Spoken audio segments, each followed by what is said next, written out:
Sampling deals with the manipulation of recorded audio, so you can use literally any sound to make music. It might be something that comes from media that someone else created, where you might have to worry about copyright, but we're gonna record our own sounds for this project. So you'll need something to record sounds with. It could be a microphone going into your audio interface and then into your DAW. I usually use the Zoom H6 recorder with this shotgun microphone attachment. It saves WAV files to an SD card that I can then bring into Ableton. Or you could even use your phone and then send those recordings to your computer. While you're recording sounds, I want you to be thinking about building a range of percussion, trying to find sounds that remind you of kicks, snares, hi-hats, toms, bongos, shakers, claps. If you can't get sounds that are close to all of those, that's totally okay, but get what you can. Also try to find something that is pitched, something that we could work with melodically. And lastly, if there's any kind of sound effect that you can get, that's great too, scrapes and sweeps, or any kind of sound that doesn't necessarily remind you of an instrument, but it's just a cool sound. There are two reasons that I want you to be collecting as much material as possible. The wider the range of sounds that you have, the more you'll be able to learn about different ways to compose with these samples, to manipulate them. The second thing is just something I've learned after doing lots of these kinds of challenges, but musicians have learned to use certain kinds of sounds really well.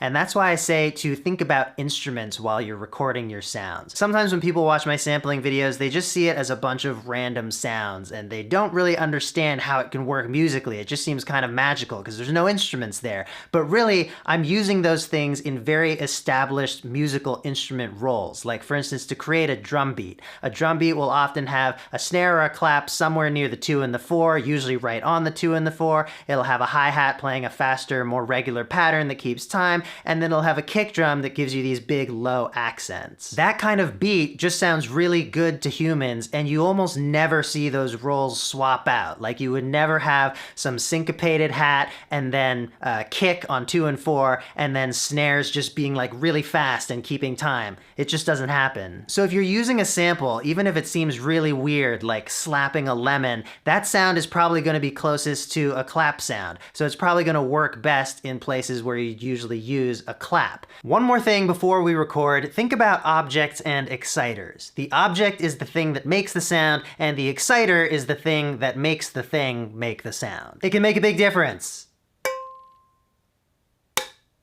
I'm gonna suggest we all use kitchen sounds to create our tracks for this project. I think there's a lot of variety there, and I think being able to hear everybody's take on the same general palette of sounds will give us an extra layer to learn from. But of course, if you have some other ideas you want to explore, please feel free. Let's go record some sounds.